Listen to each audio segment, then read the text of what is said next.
Good morning, I'm Trish Pahanik, and this is Cynopsis, your first early morning briefing. Headed into the weekend, today is Friday, the 28th of January, 2011.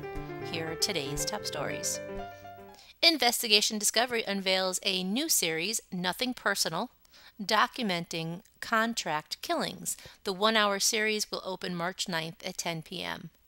Well, more networks are gearing up for Britain's royal wedding. BBC America tapped Cat Daly to host and produced Royally Mad.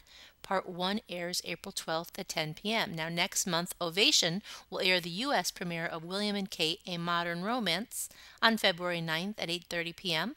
Wedding Central will launch its first original project, which is a one-hour special, William and Kate, The Wedding of the Century.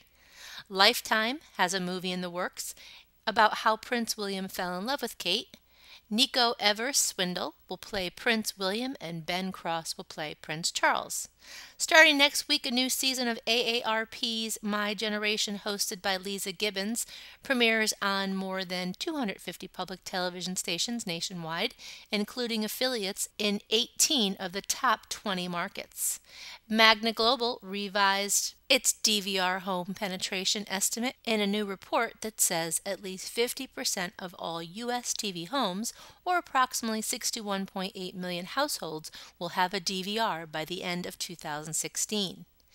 Meanwhile, over at IFC, they have introduced two new series last Friday, starting with Onion News Network at 10 p.m., which drew in a combined total viewership of 780,000 for its series premiere episode and encore. Following at 10:30 p.m., IFC launched Portlandia, that tallied 725,000 combined total viewers for its premiere and repeat airings. Discovery Channel debuted its new original series, Sons of Guns, at 9 p.m., drawing in 1.49 million total viewers, followed by the 9:30 p.m. premiere episode, which increased to 1.69 million total viewers. On the same night, original series Desert Car Kings delivered a 0.64 rating among adults 25 to 54. And also on Wednesday, Sci-Fi premiered its new reality competition series, Face Off, at 10 p.m., attracting 1.4 million total viewers. Time Warner Cable is providing its digital customers a chance to view this year's Academy Award-nominated films via its Movies on Demand service under the Awards Season category, starting February 2nd. Cablevision Systems Corp added Fox Soccer Channel and Fox Soccer Plus to its free high-def roster of networks. And Sci-Fi cast Luke Pasqualino and Ben Cotton for its Battlestar Galactica Blood and Chrome 2-hour pilot. Will Ferrell is joining NBC's The Office this season for a 4-episode arc, playing a branch manager who comes from the home office, who is just as incompetent as Michael Scott.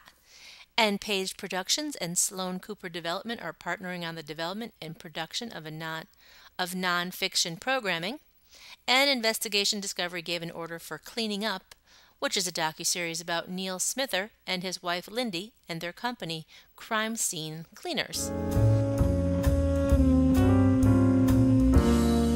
Hi, I'm John Cox, and this week I'd like to ask you a question. What network do you think has the best lawyers on television?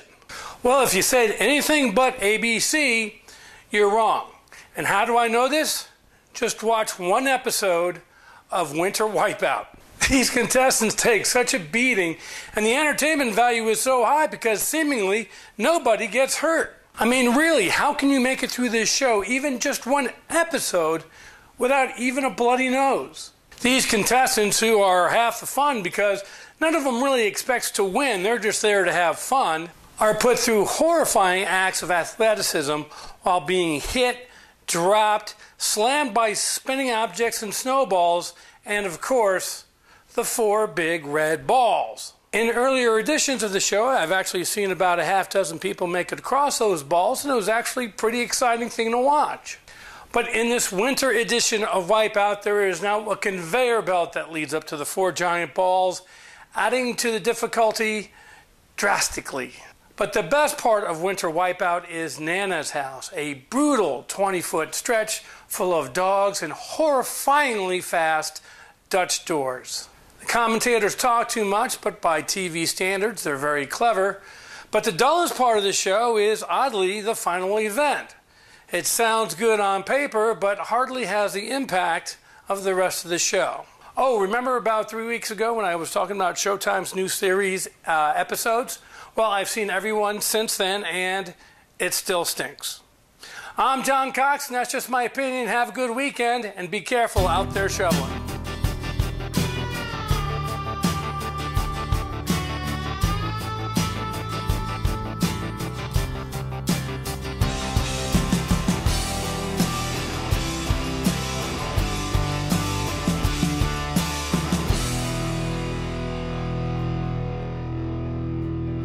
That's going to do it for this work week. Be sure to check your email for the full printed version of today's synopsis with new executive moves and Moron ratings, some new classified ads, a few other bits and pieces that did not make it into this podcast, and remember to check out tonight's primetime broadcast lineup. This is a Cynopsis Media production in association with 311 West. For Cynthia Turner, who wrote and compiled Synopsis in Connecticut, I'm Trish Pahanik. I'm gonna have a good day. Even if I make it myself, I'm gonna have a good day. I don't need no one else. I'm gonna have a good day. Nothing wrong I could do. I'm gonna have a good day. Hope you have a good day too.